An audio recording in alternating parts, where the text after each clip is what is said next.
은퇴 후의 시간은 생각보다 훨씬 길었다. 김영수는 70을 앞둔 나이에 여전히 건강했고 큰 병 하나 없었지만 하루가 무겁게 흘러갔다. 그의 하루는 늘 비슷했다. 아침 6시에 눈을 뜨고 습관처럼 부엌 쪽을 바라본다. 예전 같으면 아내가 이미 일어나 밥을 짓고 있었을 시간이었다. 콩나물을 씻는 소리, 냄비에서 끓는 된장국 냄새, 창문을 열며 부르는 작은 콧노래. 하지만 이제는 없다. 6해 전 아내는 긴 병원 생활 끝에 세상을 떠났다. 처음 몇 달은 무너졌다. 그러나 장례를 치르고 자식들이 한 달에 몇 번씩 찾아와주고 바쁜 일상으로 돌아가자 그 빈자리가 더 크게 느껴졌다. 텅 빈 집은 마치 살아있는 생명처럼 그를 짓눌렀다. 도서관은 그의 피난처였다. 아침에 신문을 읽고 가끔 책을 빌려왔다. 늙은 손으로 책장을 넘기는 동안에만 외로움이 덜했다. 때로는 바둑판 앞에 앉아 동네 노인들과 돌을 놓기도 했지만 대화는 늘 짧았다. 세상과의 연결고리가 점점 약해지는 것을 스스로 느꼈다. 그는 생각했다. 내가 아직 살아있는 이유가 뭘까? 어느 날 도서관 창가에서 그녀를 처음 보았다. 회색빛 스웨터에 단정한 단발머리, 작은 안경 너머로 책을 읽는 손길이 고요했다. 특별히 화려하지 않았지만 묘한 평온함이 있었다.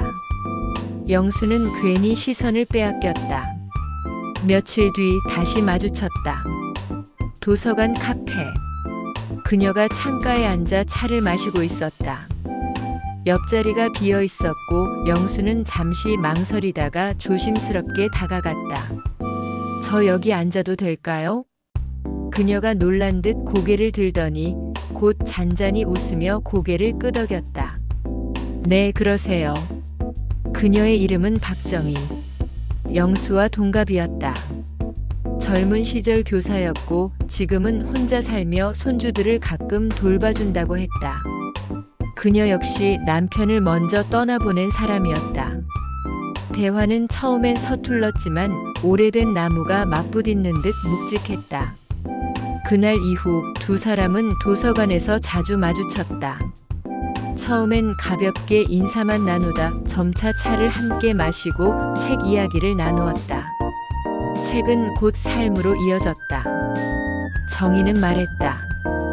혼자 산 지도 오래예요. 사람은 혼자 살아도 살아내야 하지만 가끔은 같이 웃고 싶을 때가 있어요. 그 말은 영수의 마음속에 작은 파문을 남겼다. 은행잎이 노랗게 물들던 날 영수는 조심스레 말을 꺼냈다. 혹시 같이 산책하시겠습니까? 정희는 잠시 생각하다 고개를 끄덕였다.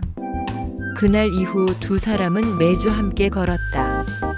공원을 돌고 시장에 들러 군고구마를 사서 나눠 먹었다. 작은 버스에 올라 근교를 다녀오기도 했다. 대화는 점점 길어졌고 웃음소리도 잦아졌다. 영수는 오래된 마음속 설렘이 되살아나는 것을 느꼈다. 그러나 세상은 그들의 마음을 쉽사리 허락하지 않았다. 어느 날 영수는 딸에게 솔직히 털어놓았다. 아버지, 혹시 다시 누굴 만나고 계신 거예요? 딸의 표정이 굳었다. 아버지, 엄마가 계신데 어떻게 다른 분을 만나실 수 있죠? 전 이해 못해요. 정희도 아들에게서 비슷한 반응을 들었다. 엄마, 요즘 그런 사기 사건 많아요. 재산 노리는 사람도 많고 정말 괜찮은 분 맞아요? 그 말은 두 사람에게 큰 상처였다. 늦은 나이에 사랑을 이야기한다는 게 부끄럽거나 위험한 일로 취급되는 현실. 며칠 동안 영수는 연락을 하지 못했다. 정희도 먼저 다가오지 않았다. 마치 혼자가 되는 운명을 받아들여야 하는 듯 했다. 며칠 뒤 영수는 도서관 앞에서 정희를 기다렸다. 그녀가 나타나자 그는 떨리는 목소리로 말했다. 정혜 씨, 우리가 이 나이에 무슨 체면이 필요하겠습니까? 그냥 같이 있어주는 걸로 충분하지 않겠습니까? 정희는 잠시 침묵하다가 그의 손을 잡았다. 맞아요. 이제라도 웃을 수 있으면 그게 행복이겠죠. 그 순간 두 사람은 비로소 사랑을 받아들였다. 겨울이 끝날 무렵 정희가 제안했다. 우리 어디 좀 다녀올까요? 바닷가 같은데. 둘은 기차를 타고 강릉으로 갔다. 겨울 끝자락의 바다는 잔잔했고 바닷바람은 차가웠지만 함께라서 따뜻했다.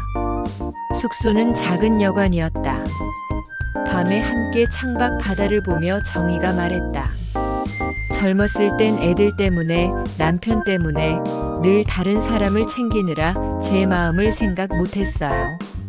근데 이제는 저도 제 행복을 찾아도 되는 나이 아닐까요? 영수는 고개를 끄덕였다. 정희 씨 덕분에 저도 제 삶이 다시 시작되는 것 같습니다. 둘은 손을 잡고 파도 소리를 들으며 잠이 들었다. 늦은 나이의 여행이었지만 그들에게는 인생에서 가장 따뜻한 여행이었다.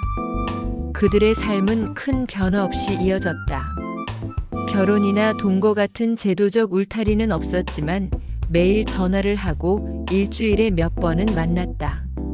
함께 병원 검진을 가고 함께 장을 봤다. 정희는 영수가 좋아하는 물을 사서 국을 끓여 주었고 영수는 그녀가 아끼던 오래된 손목시계를 수리해 주었다. 사람들은 여전히 수군거렸지만 두 사람은 개의치 않았다. 사랑은 꼭 젊음의 전유물이 아니었다. 오히려 오랜 세월을 지나온 이들에게 더 절실한 것이었다. 영수는 이제 아침마다 혼잣말 대신 전화를 걸었다. 정희 씨, 오늘은 뭐 하실래요? 저녁이면 함께한 시간을 곱씹으며 잠들었다. 정희는 말했다. 당신을 만나고 나서 하루가 짧아졌어요. 외롭던 시간이 줄어드니까요. 영수는 가만히 웃었다. 긴 세월을 돌아 결국 서로에게 닿은 이 사랑은 더 이상 늦은 사랑이 아니었다. 그저 지금의 사랑일 뿐이었다.